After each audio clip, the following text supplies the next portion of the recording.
बहुत समय पहले की बात है। लल्लनपुर नाम के एक छोटे से गांव में दो दोस्त रहा करते थे। दोनों बचपन के दोस्त थे और उनके बीच बहुत गहरी दोस्ती थी। दोनों दोस्तों में से एक का नाम हीरा और दूसरे का नाम रतन था। हीरा और रतन दोनों के पास गांव में अपनी अपनी जमीन थी, जिस पर किसानी करके उनके घर का खर्च चलता था। हीरा बहुत परिश्रमी और मेहनती था, जो हर दिन सूरज उगने से पहले अपने खेतों में काम करने पहुंच जाता था। वो अपने खेतों का काम पूरे निष्ठा और ईमानदारी से करता था। और वहीं दूसरी तरफ रतन बहुत आलसी प्रवृत्ति का व्यक्ति था। वो अपना ज्यादा समय आराम करने और गपशप करने में बिताता था। उसे अपने खेतों में काम करना बिल्कुल पसंद नहीं था। उसकी बस एक सोच थी कि बस कहीं से उसे खजाना मिल जाए तो वो ये किसानी का काम छोड़ देगा। एक दिन इसी तरह दोनों दोस्त अपने अपने खेत में काम कर रहे होते हैं। एक तरफ हीरा बिना रुके अपने खेतों की जुताई कर रहा होता है और वहीं दूसरी तरफ खेतों में थोड़ी देर जुताई करने के बाद रतन थक जाता है। चलो, अब बहुत मेहनत हो गई है। थोड़ी देर पेड़ के नीचे सुस्ता लेता हूँ, फिर कुछ देर बाद काम शुरू कर दूंगा। इतना बोलकर रतन एक पेड़ के छाया के नीचे जाकर सो जाता है। देखते देखते शाम हो जाती है तो हीरा उसे उठाने आ जाता है। अरे उठो रतन भाई, कितना सोओगे? शाम हो गई है, घर नहीं जाना है क्या? हीरा की आवाज सुनकर रतन उठ जाता है। हाँ बोलो ना हीरा भाई, कोई काम था क्या? नहीं भाई, कोई काम नहीं था। परंतु लगता है तुम आज भी सुस्ताने के नाम पर सो गए थे और आज भी तुमने अपने खेत की जुताई का काम खत्म नहीं किया है। नहीं भाई, काम तो शुरू कर दिया था, पर थोड़ा थक गया था, इसलिए सुस्ताने यह आ गया था और पता ही नहीं चला कब सो गया। परंतु आज के लिए वैसे बहुत काम कर लिया है। बस एक दो दिन में पूरे खेत का काम हो जाएगा। और बताओ, तुम्हारे खेतों का क्या हाल है? मेरा भी समझो हो ही गया है, बस थोड़ी जगह का बाकी है, वो कल सुबह जल्दी आकर कर दूंगा। और बस फिर एक बार वापस पूरे खेत में हाथ घुमा दूंगा। फिर परसों से बीजों की बुआई का काम शुरू कर दूंगा। अगर ऐसी बात है तो कल मैं भी सुबह जल्दी आकर खेत की जुताई का काम शुरू कर दूंगा, ताकि परसों से तुम्हारे साथ बीजों की बुआई कर सकूं। चलो फिर अभी घर चलते हैं। कल सुबह जल्दी आना है तो खाना वगैरह खाकर जल्दी सोना होगा। फिर क्या था, रतन बिना अपने खेतों में काम किए अपने घर के लिए हीरा के साथ निकल पड़ता है।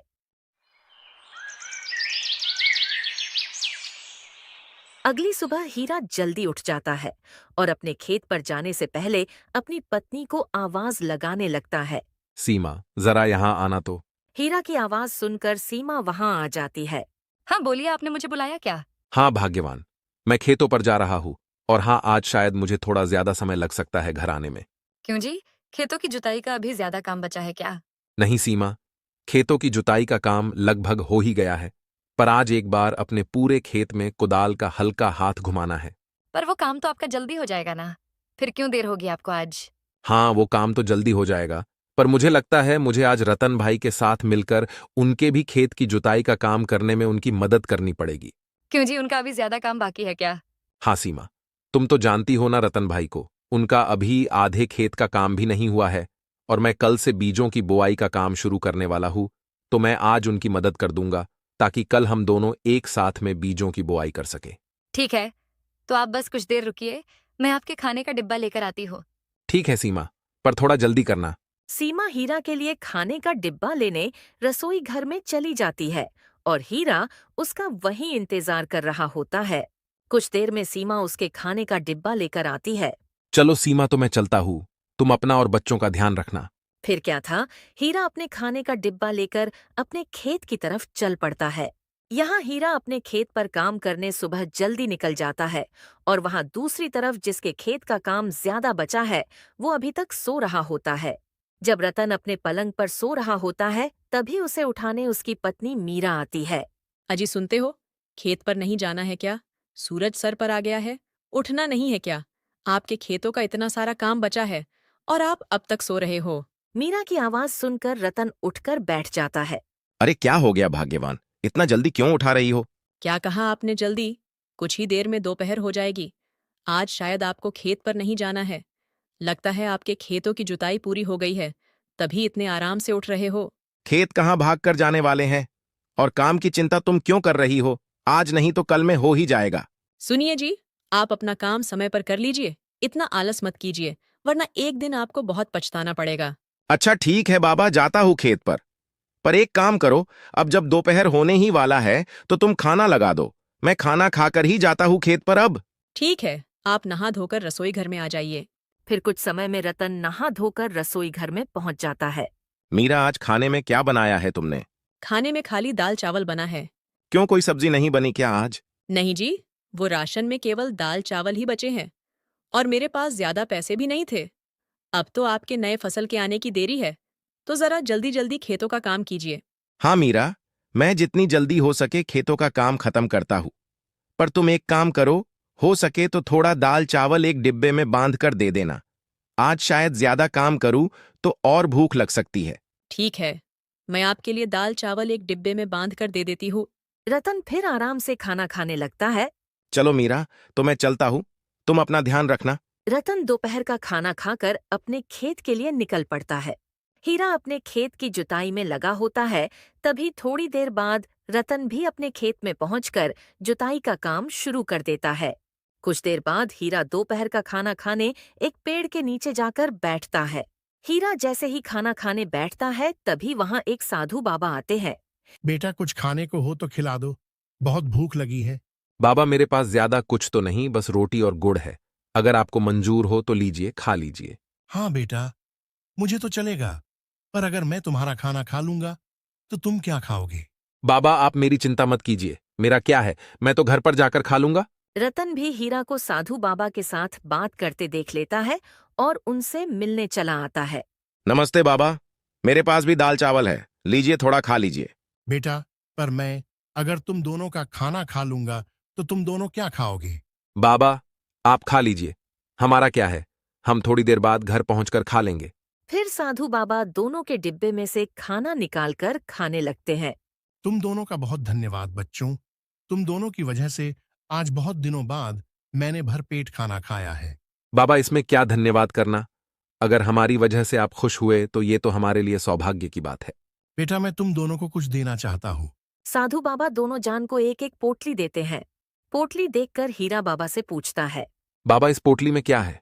बेटा, इस पोटली में बीज है और ये कोई मामूली बीज नहीं है, ये जादुई बीज है। इन बीजों से तुम जो चाहोगे वो उग जाएगा, पर इन जादुई बीजों का फल तुम्हें तभी मिलेगा जब तुम इनकी अच्छे से देखरेख करोगे।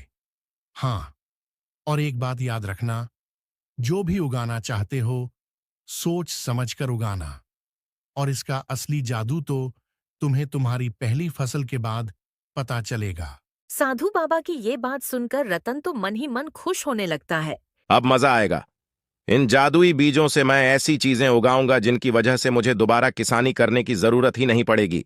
जी बाबा, हम आपकी सारी बातों का ध्यान रखेंगे, और हाँ, इन जादुई बीजों के लिए आपका बहुत बहुत धन्यवाद। चलो बच्चों, तो मैं चलता हूँ। साधु बाबा वहां से चले जाते हैं और हीरा और रतन भी अपने अपने खेतों पर पहुंचकर जुताई का काम शुरू कर देते हैं। हीरा के खेतों की पूरी जोताई हो चुकी थी, तो वो अब रतन की मदद करने की सोचता है। चलो, मेरे खेतों की पूरी जोताई तो हो चुकी है, तो अब जाकर रतन भाई की मदद कर देता हूँ, ताकि हम कल दोनों मिलकर बीजों की बोआई कर सके। हीरा सीधा जाकर रतन के खेत में जुताई का काम करना शुरू कर देता है। देखते ही देखते दोनों पूरे खेत की जुताई कर देते हैं। हीरा भाई, तुम्हारा बहुत बहुत धन्यवाद, तुम्हारी वजह से मेरे भी खेत की जुताई हो गई। अब कल मैं इन जादुई बीजों की बुआई कर दूंगा। इसमें धन्यवाद कहने की कोई जरूरत नहीं है भाई, कल हम दोनों मिलकर अपने अपने खेतों में इन जादुई बीजों की बोआई करेंगे। हाँ भाई, कल तो बहुत मजा आने वाला है, पर भाई बाबा की बात याद है ना, हम जो चाहेंगे वो उगा सकते हैं। तो तुमने कुछ सोचा है या नहीं? नहीं भाई, मैंने ऐसा तो कुछ नहीं सोचा है, मुझे तो बस अच्छी फसल से मतलब है। हीरा की ये बात सुनकर रतन सोचने लगता है। भाई, तुम्हारा तो नहीं पता, पर मैंने तो सोच लिया है कि मुझे क्या चाहिए, और अगर मेरे खेतों में वो चीजें उग गईं तो मेरा तो जीवन सफल हो जाएगा। क्या हुआ रतन भाई, कहाँ खो गए? याद है ना बाबा ने क्या कहा था, अगर हम इन्हें प्यार और मेहनत से सींचेंगे तो ये हमें बहुत कुछ देंगे। मैं तो कल सुबह जल्दी आकर इन्हें अपने खेत में बोने वाला हूं। हीरा भाई, परंतु ये तो जादुई बीज है ना, तो हमें इतनी मेहनत करने की क्या जरूरत है? मुझे तो नहीं लगता कि एक बार इनको बोने के बाद हमें इनकी ज्यादा देखभाल करने की आवश्यकता है। रतन भाई, परंतु साधु बाबा ने साफ साफ कहा था कि प्यार और मेहनत के बिना कुछ नहीं मिलेगा। और अगर तुम भी चाहते हो कि ये तुम्हें अच्छा फल दे तो तुम्हें इनकी अच्छे से देख रेख करनी होगी। ठीक है भाई, मैं बीजों को बोने के बाद इनकी अच्छे से देख रेख करूंगा। चलो फिर घर चलते हैं, और कल सुबह जल्दी आ जाना। आज की तरह सो मत जाना।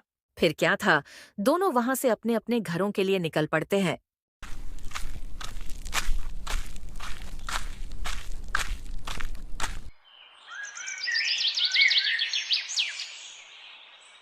फिर अगली सुबह हीरा के साथ रतन भी खेत पर बीज बोने सुबह जल्दी पहुंच जाता है।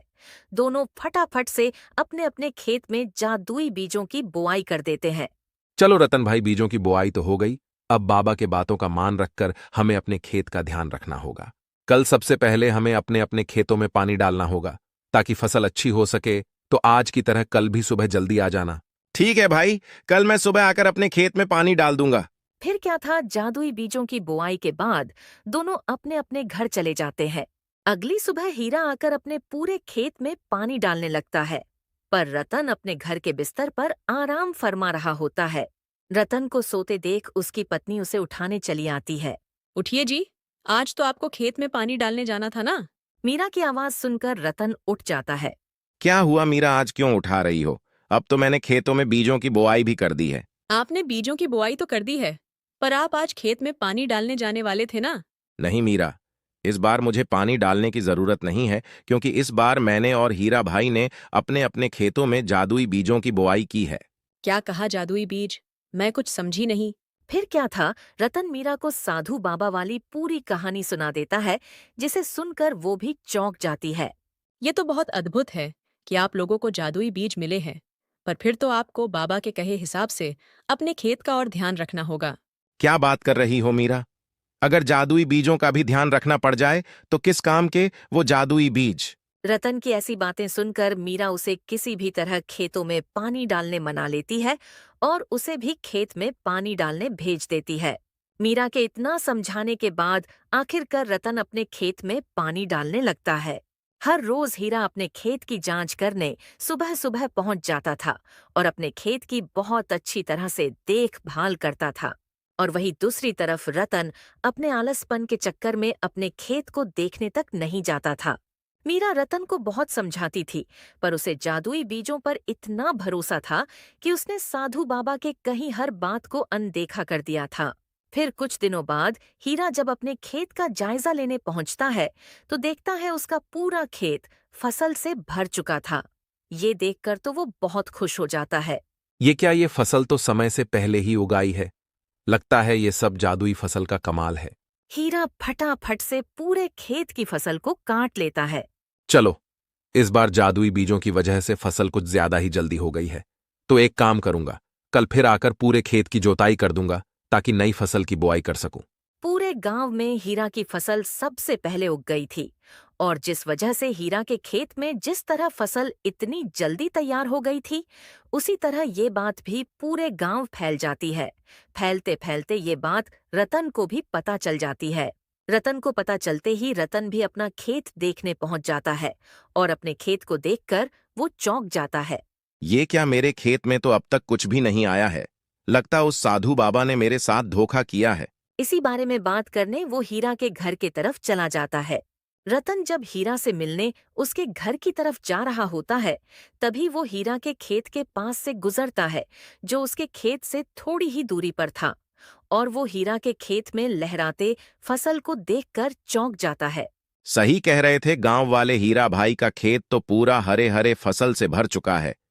इसे देखकर तो अब मुझे पक्का यकीन हो गया है कि साधु बाबा ने मुझे जादुई बीज के नाम पर कोई नकली बीज पकड़ा दिए थे।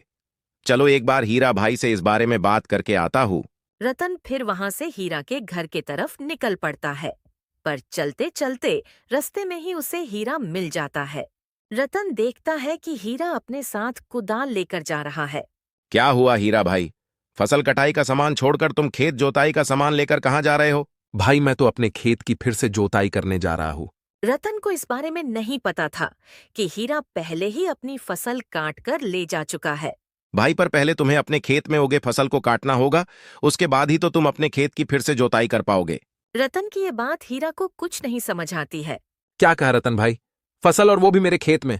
हाँ भाई, मैं अभी तुम्हारे खेत के पास से आ रहा हूं, उसमें तो जमकर फसल तैयार हुई है। ऐसे कैसे हो सकता है? मैंने कल ही तो पूरे खेत में उगे फसल को काटा था। तभी तो मैं अगले फसल की तैयारी के चक्कर में खेत की फिर से जुताई करने जा रहा था। रतन पहले से थोड़ा सदमे में था कि हीरा के खेत में फसल उग गई और उसके खेत में अब तक कुछ नहीं हुआ, और अब ऊपर से हीरा की ये बात सुनकर तो रतन और सदमे में चला जाता है। क्या मजाक कर रहे हो भाई? अगर तुमने कल ही अपने खेत की फसल काटी है तो इतने जल्दी कैसे उग जाएगी? कहीं तुम मेरे साथ मजाक तो नहीं कर रहे हो? नहीं भाई, मैं सच कह रहा हूं। मैंने कल ही पूरा खेत साफ कर दिया था। मैंने सोचा जादुई बीजों की वजह से मेरी इस बार की फसल जल्दी तैयार हुई है, तो फिर से खेत की जोताई करके नए बीजों की बुआई कर दूंगा तो अच्छा रहेगा। भाई, पर तुम्हारा खेत पूरा फसल से लहलहा रहा है। अगर तुम्हें मेरी बातें झूठ लग रही हैं तो चलो चलकर देख लो। हीरा और रतन तुरंत हीरा का खेत देखने निकल जाते हैं। खेत पर पहुंचकर हीरा खेत को देखकर अचंभित रह जाता है। ऐसे कैसे हो सकता है? मैंने कल ही तो फसल की कटाई की थी। मुझे लगता है ये सब जादुई बीजों का कमाल है। इन्हें मैं जितने बार काटूंगा ये फिर से उग जाएंगे। बाबा ने कहा था कि एक फसल के उगने के बाद तुम्हें इन बीजों का असली जादू देखने मिलेगा। रतन को हीरा की बातों पर विश्वास नहीं हो रहा था, तो उसने भी एक फसल को निकाल कर देखा। पर उसने जैसे ही वहां से फसल निकाली, वहां फिर से थोड़ी ही देर में एक और फसल आ गई। इस चीज को देखकर दोनों की आंखें खुली की खुली रह गईं। हीरा भाई, ये तो चमत्कार हो गया। पर मेरे साथ बाबा ने धोखा किया है। उन्होंने तुम्हें जादुई बीज दिए हैं और मुझे जादुई बीज बोलकर नकली बीज दे दिए हैं। क्यों भाई, तुम्हारे खेत में कुछ नहीं उगा क्या? नहीं भाई, अब तक तो कुछ भी नहीं हुआ है। खेत जैसे का तैसा है। रतन भाई, याद है बाबा ने कहा था इन बीजों से हम जो चाहे इन बीजों से वही उगेगा। तो मैंने तो फसल के उगने की इच्छा की थी, इसीलिए ये उगे है। वैसे तुमने क्या उगने की इच्छा की थी? भाई, मैंने तो जादुई बीजों से हीरा उगाने की इच्छा की थी, पर अब तक तो कुछ नहीं हुआ है। रतन की ये बात सुनकर हीरा उसे सुनाने लगता है। क्या रतन भाई, तुम किसान हो और तुम्हें ये भी नहीं पता कि हीरा बीजों से नहीं उगता है? तो तुमने क्या सोचकर हीरा उगने की इच्छा की? भाई, पर बाबा ने कहा था ना कि हम जो चाहे उगा सकते हैं। पर याद करो भाई, बाबा ने यह भी कहा था कि कोई भी चीज उगाने की इच्छा करने से पहले सोच समझ कर उगाना। हीरा की ये बात सुनकर रतन को बाबा की बात याद आती है और वो पछताने लगता है। भाई, पर अब मैं क्या करूं? हीरा उगाने की लालच में मैंने सारे जादुई बीज बो दिए हैं और अब मेरे पास कुछ भी नहीं है। शायद मुझे अब फिर से साधारण बीज बोने पड़ेंगे। नहीं भाई, तुम्हें साधारण बीज नहीं बोने पड़ेंगे। मेरे पास कुछ जादुई बीज है, वो मैं तुम्हें दे सकता हूं, पर एक शर्त पर कि तुम अपना आलसपन छोड़कर अपने फसल की अच्छी देखरेख करोगे और इन बीजों से अनाज उगने की इच्छा करोगे, ना कि हीरे। ठीक है भाई, मैं वादा करता हूं कि मैं अपना ये आलसपन छोड़ दूंगा और अब अपनी फसल की बहुत अच्छे से देखरेख करूंगा। तो दोस्तों, इस तरह अपने आलस और लालच के चक्कर में रतन ने अपने हाथ से इतना बड़ा और सुनहरा मौका खो दिया था। परंतु हीरा ने उसके सच्चे दोस्त होने का रिश्ता निभाया